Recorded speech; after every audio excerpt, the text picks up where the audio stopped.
So I mentioned in a previous video that I read a lot, and people will often be surprised I haven't read some book, and they'll be like, how can you read so much and not have read this? And it's because I read a lot, there's so much stuff I'm aware of and I'm interested in that I want to read. But there are some books, and I was focused on nonfiction books, that even I ask myself, why have I not read this yet? And I've read several of those since I posted that video. In fact, that was kind of incentivizing me to do that. But I'm thinking about, can I do the same thing for fiction books? And it's not as clear-cut because most of these books, fiction is less likely to be, oh, this is going to be useful to what I'm trying to do. And even if it is, I'm generally not reading fiction for being useful so much as because I'm interested in it and I want to read it for the experience. And it may prove useful down the line, but I mean, I read a lot of nonfiction for that same reason, just the ideas intrigue me. But often there is some sense of this could be useful. And that's not so much the case for fiction.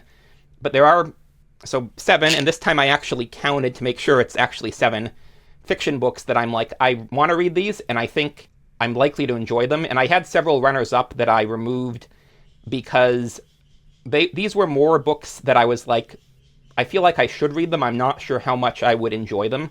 Whereas these 7 books, I'm pretty confident that I will enjoy them.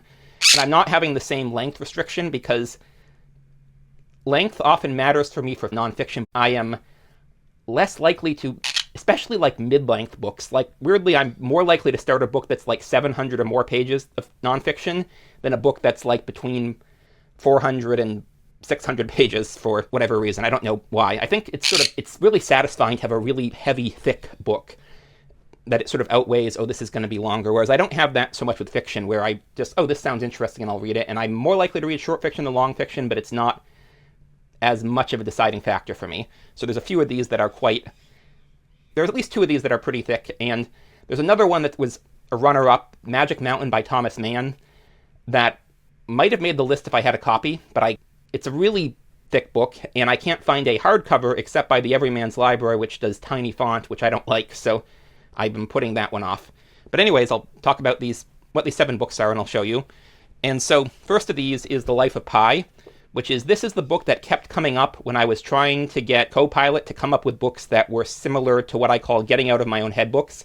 Like this one came up again and again. So, I haven't seen the movie, but Copilot seemed very confident in this book. And the other one that was equally confident, The Little Prince, I did like. I didn't love it as much as some of these others, but I mean, that was a children's book, so I'm pretty optimistic I will like this one when I read it. I think the main thing is it's a more modern book that's mostly known for the movie. And I think if this were like a classic book, like if this were like 70 years old instead of 20, 30, however much, I probably would already have read this one. So this is probably one of the ones that I'm more likely to read soon after making this video. And then next up, I have The Count of Monte Cristo, I realize this one's kind of a stereotype of like thick books people mean to read and haven't. And the big obstacle for me for a while was finding a book that I liked. And this one, like the text is like 9-point font, which is, as I mentioned, it seems like the 9 and 8-point is the cutoff. Like 8-point is annoying to read, 9-point I can do.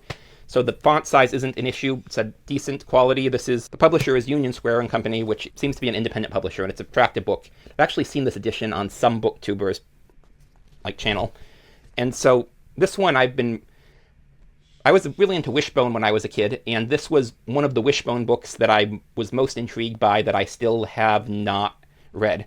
And it's funny because I am not a dog person, and a friend of mine who is a dog person was like, it's weird you like Wishbone and I don't because you don't like dogs. And she's like, but also Wishbone doesn't really act like dogs normally act.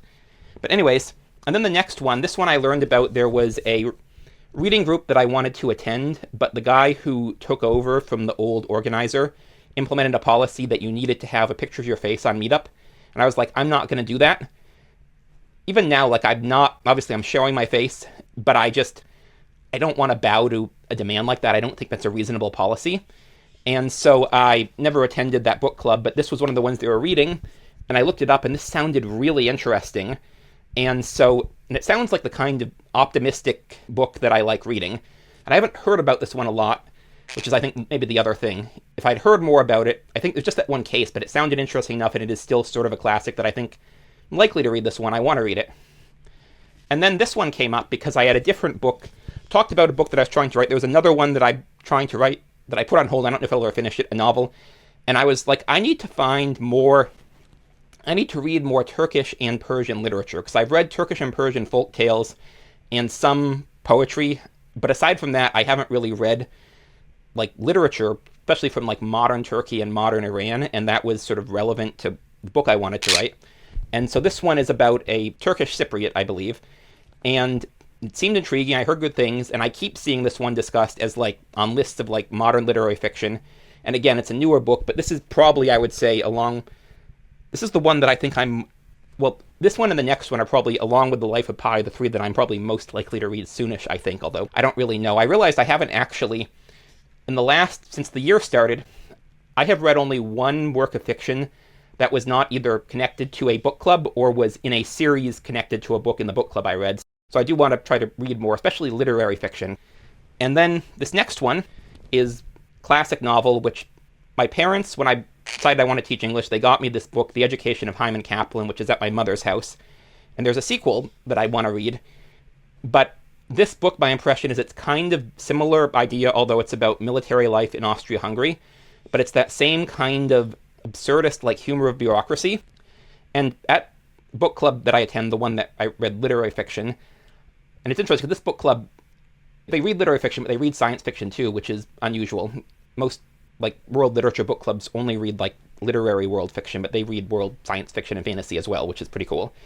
But anyways, I mentioned this one as similar to a book we read or we're going to be reading, or Reputation, and one of the people in it mentioned, people talk about this book a lot, and everyone pronounces the name of this character differently, so I said Švejk.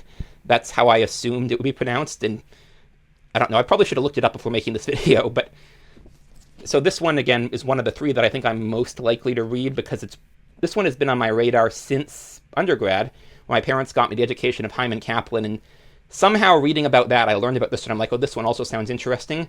And I was really interested in middle school and high school in the history of Austria-Hungary, because my mother, on the other side, so in St. Patrick's Day, I'll talk about her mother's parents were Irish, her father's parents were Austrian, and it was interesting because one snuck across the Hungarian border during World War I, and the other was a Danube Swabian, which have an interesting story. So I got interested in the history of Austria-Hungary as well, and I'm less interested in it now, but I have enough interest, residual from a child, that this is like a Czech classic, but it's like a classic in a lot of Central Europe because of the legacy of the Austro-Hungarian Empire, and it's about Austria-Hungary. So again, this is probably, of these seven, one of the three I'm most likely to read sooner, especially after doing this. And again, these seven are the ones that I'm most convinced I'm going to definitely like, and I could be wrong, but I'm relatively confident about it.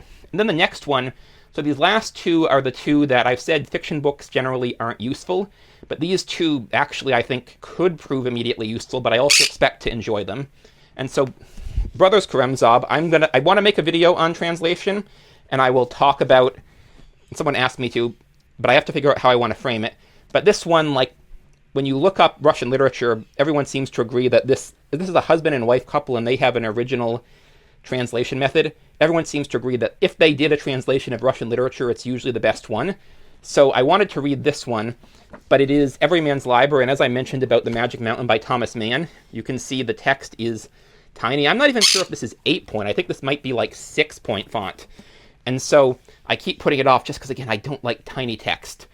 But I still want to read it, and I probably, if I had a copy, I would have read it before, because so many people I know, like, highly recommend Dostoyevsky, and especially, like, generally they consider Karamazov his best book, although one person I know who's really into Dostoyevsky is like, but I would really say start with, I forget which one, it's one of his earlier, shorter works, so I might end up doing that, but I still really want to read this one, and this is one, there's not a lot of fiction that has been influential in philosophy, but this is a book that has been highly influential in philosophy, and I've seen philosophers cite it. And then finally, this is one of the few fiction books that might be more influential than Brothers Karamazov, is Faust by Goethe. And this translation by Walter Kaufmann, he cut out a lot of the second book, and the same friend who was telling me don't start with Karamazov, start with one of the earlier Dostoyevsky books, was also telling me, yeah, read this translation because it's one of the best translations, and the stuff he cut out of it, I went and I read it to see what was cut out, and yeah, it's a good thing he cut that out.